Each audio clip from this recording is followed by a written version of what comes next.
Hey and welcome to the MX-5 guide on Oran Park GP and iRacing.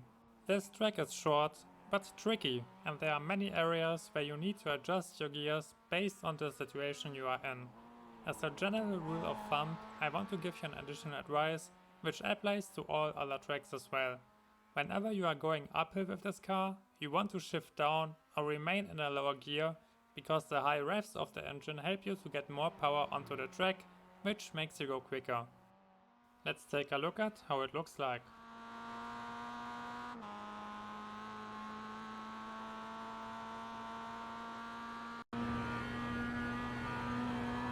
Attack the inside curb of the first apex and go hard on the brakes. You want to shift down quickly and let the car swing to the outside. Turn in once you reach the end of the curb on the right side and slowly decrease the pressure on the brakes while you are turning the car towards the apex. The turn is opening towards the exit, which means you can be quite early on the throttle again. You still want to hit a tight line around the apex, so don't sacrifice everything for an early throttle input.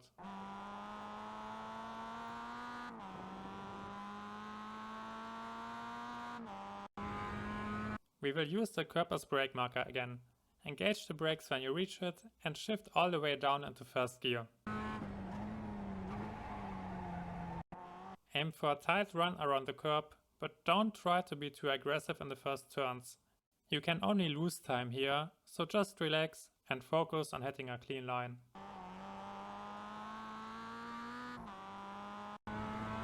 Use the barrier on the left as marker for braking and turn in before you reach the small drop. If you are too late, you will miss the next apex and cars behind you might get an opportunity to launch an attack. Aim for a tight run around the curb, but avoid hitting it. It can easily make you spin or disturb the balance of the car, when all we want here is a clean path to accelerate. You also want to shift down into first gear.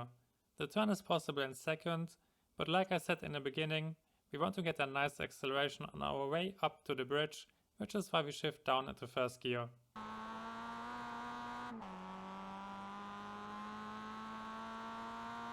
Turn in and lift when you reach the beginning of the bridge. You want to hit the next inside curb and don't engage the throttle unless you are certain you will hit the inside line on the exit. And that's the curb I was talking about.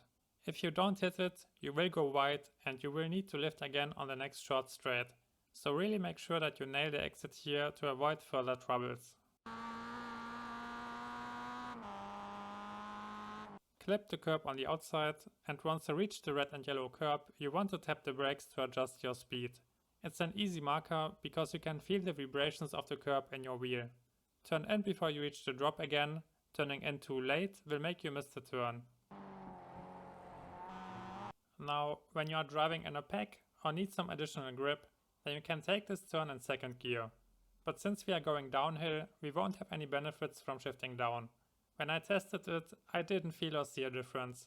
I stayed in third gear because I wanted to focus on a clean line, which is easier to nail when you are not disrupting the car.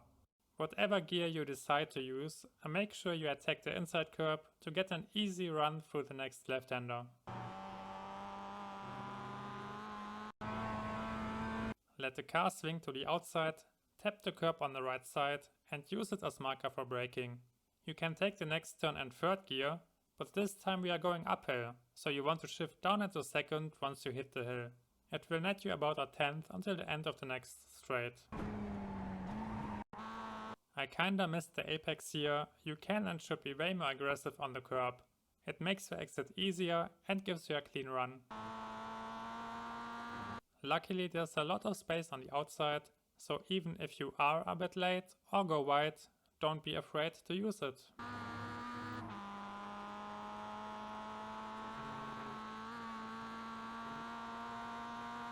The brake marker for the last turn is the dark area on the track. Brake shortly before you reach it and stick to the outside edge of the track. You want to position your wheels right on the white line. Turn in, be smooth with your inputs and aim for a smooth line around the curb. Don't be too aggressive on the inside, hooking into the edge of the track will make you spin. And if you carry enough speed into the hill, you can stay in second gear. It's not really worth it to shift into first here. Every attempt where I tried it cost me about a tenth or two. That was the guide lap. The cockpit lap is coming up next. Thank you for your support. I hope you can beat your personal bests now and look forward to see you next time.